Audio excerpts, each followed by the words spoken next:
समस्त को praise the Lord. तपी मिश्र मयूरभंजर गोटे माँ को इंटरव्यू नवा समय पचारे आपण जब ख्रिस्टियन धर्म ग्रहण कले किछि पैसा पत्र आपण को मिलता कि किछि खाइबा को दिया जाइथिला कि सही समय रे सही महिला रोकठोक भाव में कही सीधा सड़क भाव में कही मते कौनसी पैसा दि जाए नथिला, मते कौनसी खाद्य दि जाए नथिला। ताले आपण कौन पाई धर्म परिवर्तन कले? सेतिरे से स्त्री कहिले मु मो निज इच्छा रे मु धर्म परिवर्तन कली नाही, किंतु मो स्वामी देह असुस्थ थिला, तेणु से सुस्थता पाइबा निमंते से धर्म परिवर्तन कले। दयाकोरी आपण माने एही वीडियो देखंतु।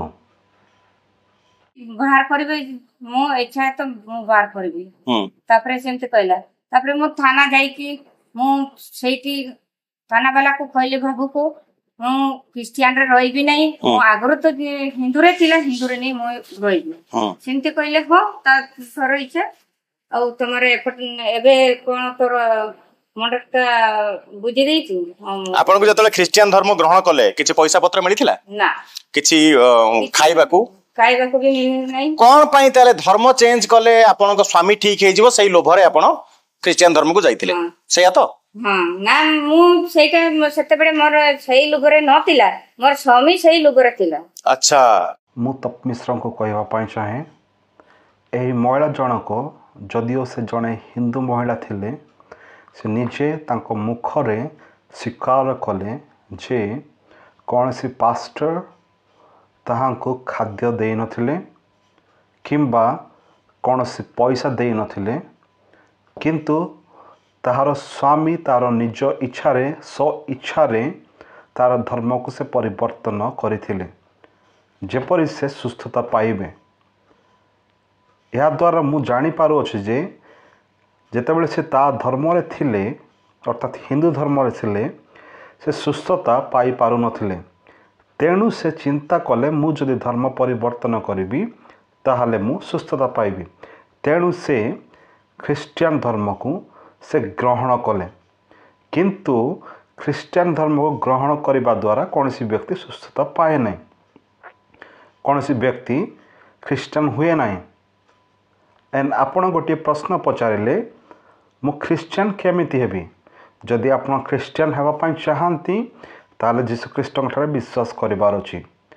जीशु जे आपणक निमंते क्रूस उपरे क्रूसार्पित हेले, आपणक निमंते मृत्युवरण कले, आपणकर पाप पई से बलिकृत हेले एवं समाधि प्राप्त हेले एवं तृतीय दिवस रे पुनर्थित हेले। जेतेबेले आपण ए सत्यता को ए वास्तविक विषय को विश्वास करिवे तेबे आपण ख्रिस्टियन होई पारिबे, कारण आपण ख्रीष्टଙ୍କ ठारे विश्वास करिवे, तेणु आपण जने ख्रिस्टियन हेबे। एवं एही ख्रिस्टियन शब्द ग्रीक शब्द रु आसी अछि। यह गोटे यौगिक शब्द अटे। एही शब्द दुईटी शब्द को नहीं गठित, ख्राइस्ट एवं टियान।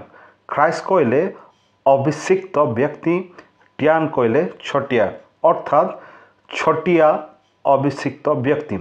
जो माने ख्रीष्टଙ୍କ ठारे विश्वास करती सेमानकु आमे छोटिया अभिषिक्त व्यक्ति बोली कहू, अर्थात सेमानकु ख्रिस्टियन भाव में नामित करा जाए।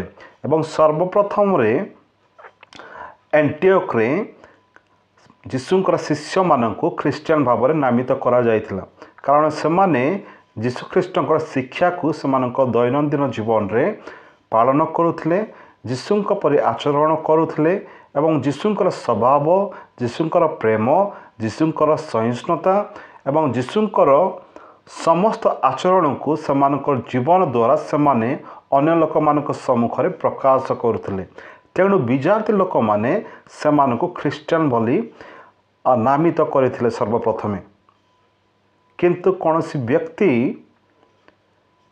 कौन सी धर्म ग्रहण करने द्वारा से ख्रीष्टान हुए नहीं किंतु जीशु ख्रीष्ट विश्वास करने द्वारा ही से ख्रीष्टान हुए। एवं आपण जो लोक मानक मयूरभंज डकाई थे से कौन सी प्रकार ख्रीष्टान नुहति कारण से ख्रीष्ट विषय रे कौन सी मात्रा रे जानती ना से कौन सी ज्ञान ही ना से तेणु मुझे कहवाई चाहे जदि आपण कौन सी व्यक्ति को डाकिबे जन को डाकतु जे व्यक्ति सटीक ज्ञान थी ख्रीष्टियानिटी उपरे एवं जे व्यक्ति ख्रीष्ट विश्वास कर से व्यक्ति को डाकतु जेपरि आपण उपयुक्त उत्तर पाइपर। मु विश्वास करुच्ची आपण ए विषय को गुरुत्वपूर्ण भाव एवं सटीक भाव बुझी पारि। प्रभु आपण को प्रचुर भाव आशीर्वाद करंतु। आमेन।